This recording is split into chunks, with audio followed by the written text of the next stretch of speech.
ఏం ఉద్ధరించినారయ్యా అంటే మా తాతలు నేతులు తాగారు, మా మూతుల వాసన చూడండి, అంతే. ఏమీ లేదు చేసింది. ఇంకా ఊర్లలో రోడ్లు లేవు, ఇంకా దేశంలో కరెంటు లేదు, ఇంకా నీళ్లు లేవు, కన్నీళ్ళు లేదు తప్ప ఏమీ లేదు. ఏందయ్యా అంటే మేమేదో చేసినాం, ఇంకా పాతకాలం కథలు చెప్పుకుని బతకడమే.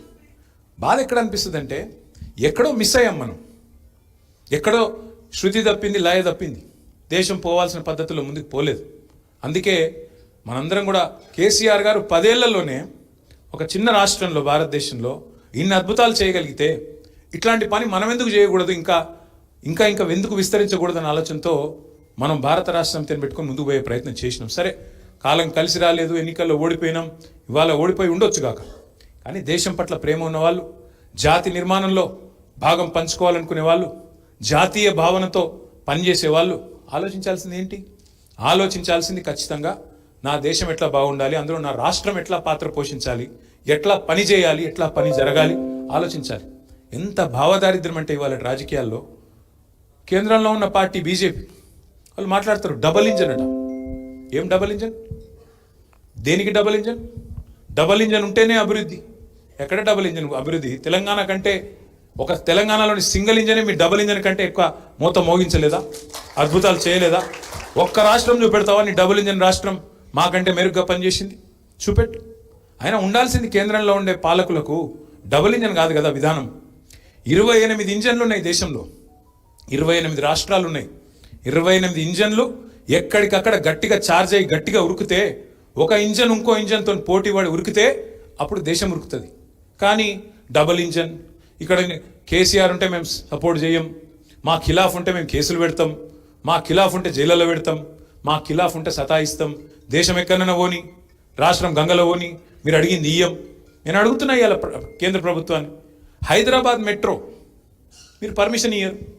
మేము ప్రభుత్వం ఉన్నప్పుడు 2021లో పోయి అడిగినాం, అయ్యా మా లగ్డికాపూర్ నుంచి బిహెచ్ఎల్ దాకా పిచ్చి ట్రాఫిక్ ఉన్నది, మెట్రో పర్మిషన్ ఇవ్వయా స్వామి అంటే, ఇక్కడ మీకు ట్రాఫిక్ లేదు అని చెప్పి పక్కకు పెట్టిండు. ఎక్కటోళ్ళు లేరు, ఎక్కువ గిరాకీ లేదు మీకు అని చెప్పి ఇయ్యలే పర్మిషన్. కానీ ఎక్కడనో ఎలక్షన్లు ఎక్కడుంటే అక్కడ ఇస్తారు. ఉత్తరప్రదేశ్లో ఇక్కడ చిన్న చిన్న నగరాలు, మీరట్, ఇంకేదో బుడ్డ నగరాలు ఉంటాయి, వాటికి మాత్రం మెట్రోలు కడతా ఉన్నారు. అంటే ఇంతకంటే సిగ్గుమాలిన పని. అందరూ బాగుండాలని కోరుకోవాలి, కానీ సబ్కా సాత్ సబ్కా వికాస్ అంటాడు. ఏది సబ్కా సాత్ సబ్కా వికాస్? ఏది నీ పరిపాలన లేని, నీతో అలైన్ కానీ రాష్ట్రాలను వెన్నుపోటు పడవడమే సబ్కా సాత్ సబ్కా వికాసా? ఇదేనా రాజకీయం ఈ దేశంలో ఉండాల్సింది? 80 ఏళ్ల తర్వాత జాతీయ భావన, జాతిని మేమే పొడుస్తున్నాం, ఏదో చేస్తున్నాం అని చెప్పుకునే వాళ్ళు చేయాల్సిన పని ఇది. బాధ ఎక్కడ అనిపిస్తుంది అంటే, ఒక సగటు భారతీయుడిగా శ్రీలంకకు పోయినా, మలేషియాకు పోయినా, మనకంటే బుడ్డ దేశాలు, చిన్న దేశాలు, మన తర్వాత ఎప్పుడో స్వాతంత్రం వచ్చిన దేశాలు ఎక్కడో వెళ్ళిపోయినాయి ముంగటికి. మనం మాత్రం ఎక్కడేసిన గొంగలు అక్కడనే అన్నట్టు, కులము మతము గిదే లొల్లి, గిదే బొబ్బ. తెల్లారు లేస్తే ఏం చేయాలి, ఏ దేవునికి మొక్కాలి, ఎవరితో ఎవడు కొట్లాడాలి, ఎవరితో ఎట్లా పంచాయతీ పెట్టుకోవాలి, గిదే పని, ఇంకోట్లేదు, వేరే ఏం లేదు. ఇంకా రాజకీయం ఎలక్షన్లు రాగానే ఏదో ఒకటి చేసి మళ్ళా కోపం తెప్పియాలి, ప్రజల్లో ఒక రకమైన పోలరైజేషన్ తేవాలి, అవసరమైతే అక్షంతలు వంచాలి, లేకపోతే ఇంకోటి చేయాలి, మొత్తానికి ఓట్లు వేయించుకోవాలి, మళ్ళీ 5 ఏళ్ళు టైంపాస్ చేయాలి.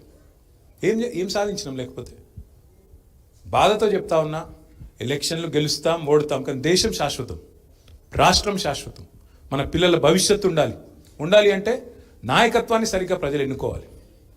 తప్పకుండా నాకైతే విశ్వాసం ఉంది, మళ్ళీ తెలంగాణ పట్టాలు ఎక్కుతుంది. టైం పడుతుంది, ఇంకో 2 ఏళ్ళు డెఫినెట్గా ఉన్నది, ఇంకా టైం.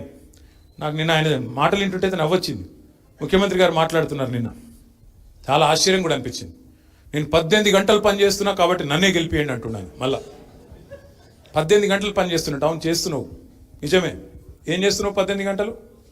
కొండల రెడ్డి కొండలు ఎట్లా కొల్లగొట్టాలి, మన తిరుపతి రెడ్డి గారికి కొత్తగా గిరిజనుల భూములు గుంజుకొని లగచర్లలో గుంజుకున్నట్టు ఎట్లా ఇవ్వాలి, అల్లుడికి ఆస్తులు ఎట్లా ఇవ్వాలి, అట్లాగే ఇంకొక ఆయన తమ్ముని పేరింది జగదీశ్వర్ రెడ్డి. అంటే మొత్తాన్ని నీ కుటుంబాన్ని అదాని కుటుంబం కంటే పెద్దది ఎట్లా చేయాలి, గదే ఎజెండాలో పని చేస్తున్నావు. నువ్వేం చేస్తున్నావు? లేకపోతే ఉన్న స్కీమ్లు ఊడగొట్టి కళ్యాణ లక్ష్మి ఊడగొట్టిండు. మరిగా మనం కూడా ఆలోచించాలి, ఏం చేయాలి పార్టీగా. ఉన్న కళ్యాణ లక్ష్మి ఊడగొట్టిండు, రైతు బీమా ఊడగొట్టిండు, కేసీఆర్ కిట్లు ఊడగొట్టిండు. ఒకటి కాదు కదా, కొత్త ఏదో తెస్తాడనుకుంటే ఉన్న పథకాలు ఊడగొట్టిండు. ఇంత ఘోరం